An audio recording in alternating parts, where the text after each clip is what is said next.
Good evening प्यारे बच्चों, आप कैसे हैं? उम्मीद करते हैं आप अच्छे होंगे। मैं आज आपको एमपी कोचिंग क्लासेस में कक्षा 12 के वैद्युत रसायन चैप्टर का एक महत्वपूर्ण टॉपिक इलेक्ट्रोड विभव को आज का करूंगा, आपको बताऊंगा जो आपके पेपर के लिए बहुत महत्वपूर्ण है। तो पहला ये टॉपिक कह रहा है इलेक्ट्रोड विभव किसे कहते हैं। तो इलेक्ट्रोड विभव हम किसे कहते हैं? मान लीजिए हमने एक पात्र ले लिया,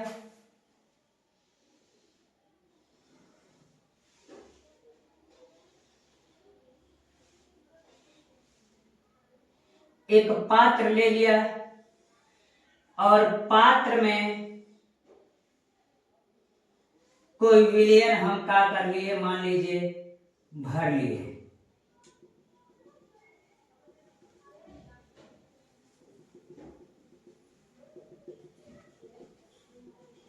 ऐसे एक पात्र बनाने के बाद अब एक धातु की छड़ को इसमें क्या करेंगे, डालेंगे, जिसे हम इलेक्ट्रोड कहते हैं। मान लीजिए हमने क्या किया कि एक धातु की छड़ को ऐसे हमने डाल दिया,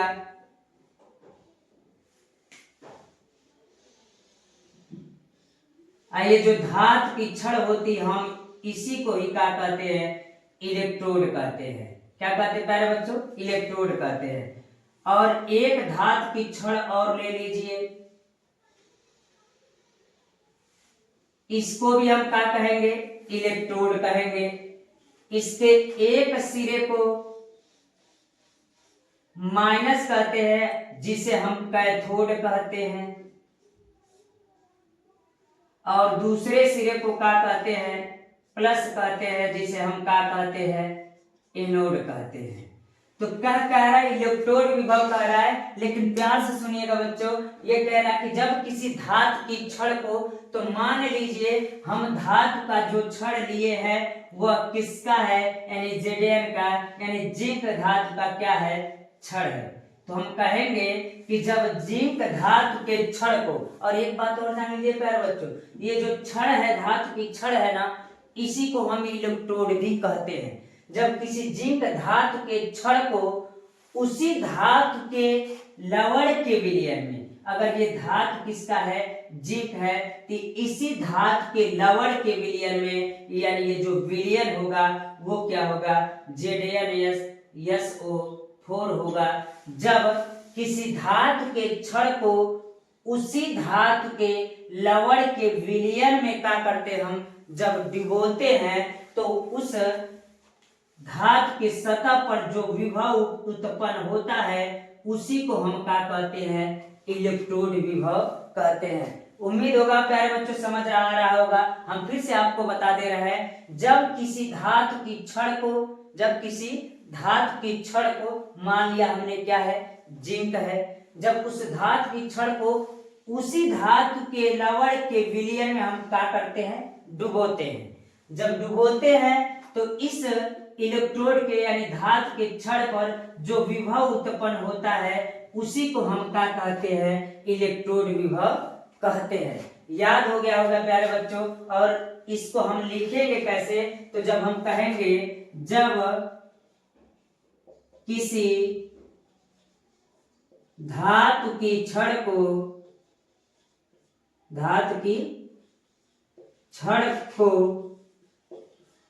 उसी धातु के लवण के विलयन में डुबोते हैं, तो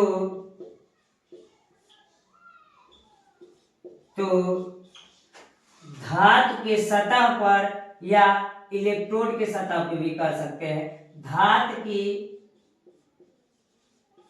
सतह पर जो विभव उत्पन्न होता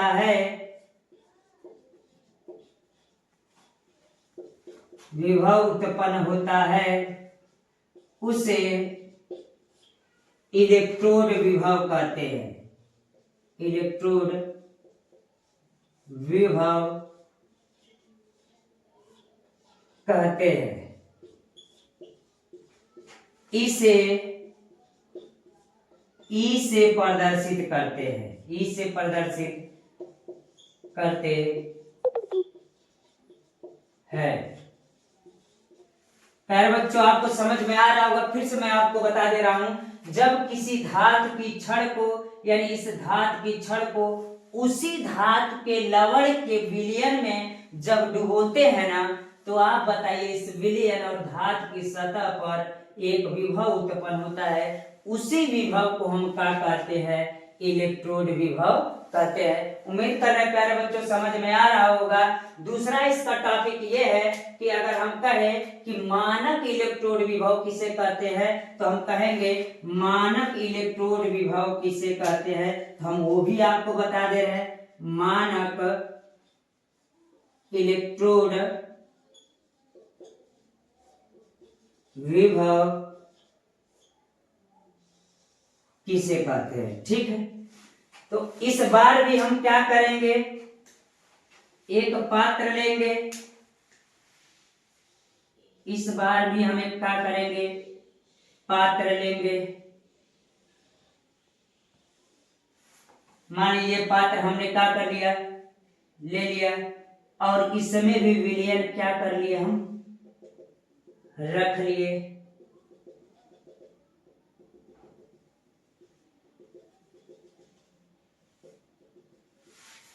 और इसमें भी हम दो धातु की छड़ को लेते हैं, दो धातु की छड़ को लेते हैं और इसमें क्या करते हैं, डुबोते हैं। तो मान लीजिए हमने एक और ले लिया इसमें, और इसी को जैसा कि हमने ऊपर बताया भी है कि इसी को हम क्या कहते हैं, इलेक्ट्रोड भी कहते हैं। एक को माइनस कहेंगे और दूसरे को क्या कहेंगे, प्लस। माइनस वाले को हम क्या कहते हैं, कैथोड कहते हैं, और जो प्लस वाला होता है उसको क्या कहते हैं, एनोड कहते हैं। इस बार भी क्या कर लीजिए, ले लीजिए, इसको जिंक ही रहने दीजिए, और ये विलयन भी उसी धातु का लवण ही होगा, तो इसको हम कह देते हैं ZnSO4। अंतर क्या होता है कि इसका जो होगा एक कंडीशन होगा कि एक वायुमंडलीय दाब होना चाहिए। वायुमंडलीय दाब कितना होना चाहिए, 1 होना चाहिए, और ताप कितना, 25 डिग्री सेल्सियस ताप होना चाहिए, और 1 मोलर सांद्रता होना चाहिए। 1 मोल सांद्रता भी कह सकते हैं।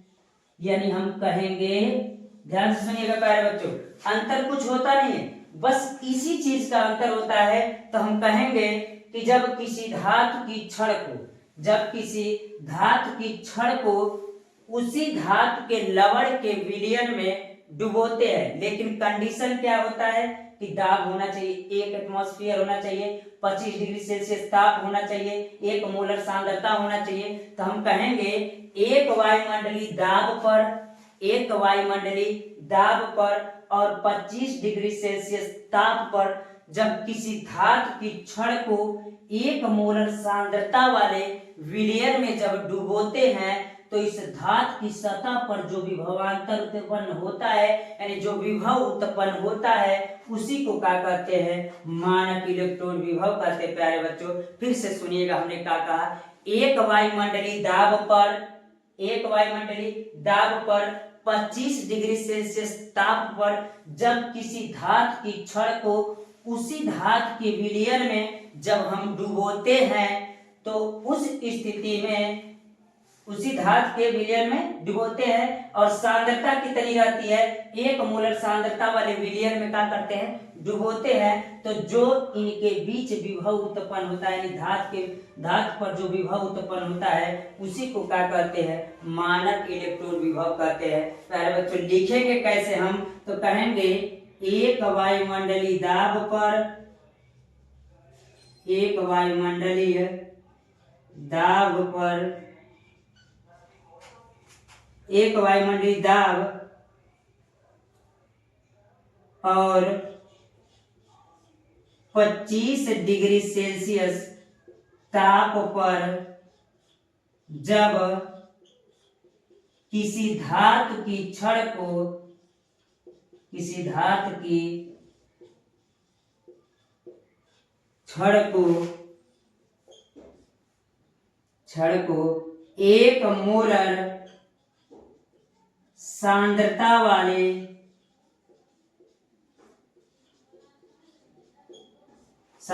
वाले उसी धातु के लवण के विलयन में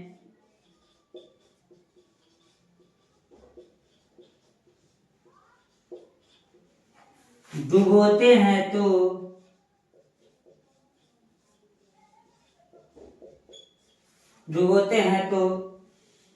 धातु की सतह पर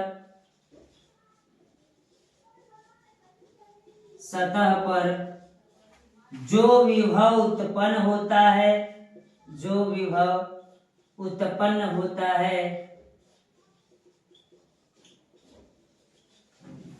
उसे ही मानक इलेक्ट्रोड विभव कहते हैं।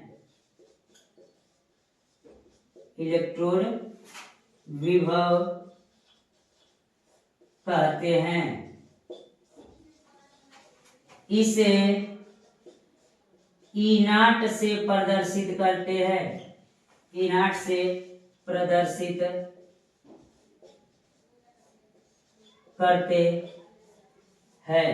उम्मीद है प्यारे बच्चों आपको समझ में आ रहा होगा। फिर हम आपको समझा देना चाहते हैं कि फिर से एक बार और समझ लीजिएगा। हमने कहा क्या, एक वायुमंडलीय दाब पर, तो एक वायुमंडलीय दाब भी है और क्या करा, 25 डिग्री सेल्सियस ताप पर, यानी इस विलयन का 25 डिग्री सेल्सियस ताप पर जब किसी धातु की छड़